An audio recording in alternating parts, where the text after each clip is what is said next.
نبی علیہ الصلوۃ والسلام اور صحابہ کرام عمرہ کے لیے جا رہے تھے. ایک شخص کو دیکھا کہ وہ پیدل چل رہا. اس کو پانی پلاتے ہیں وہ پانی نہیں پیتے, کھانا کھلاتے ہیں کھانا نہیں کھاتے. آخر کار گر پڑا. صحابہ کرام اکٹھے ہو گئے. حضور نے پوچھا کیا ہوا؟ فرمایا یا رسول اللہ صلی اللہ علیہ وسلم فلاں فلاں شخص جو ہے صحابی وہ گر گئے. کیا ہوا؟ بلاؤ اس کو.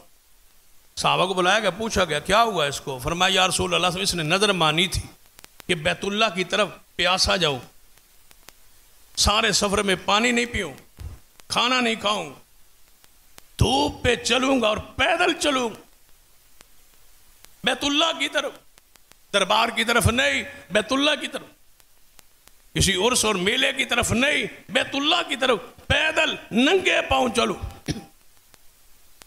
دھوپ میں بیٹھوں گا, چھاؤں سائے میں نہیں بیٹھوں.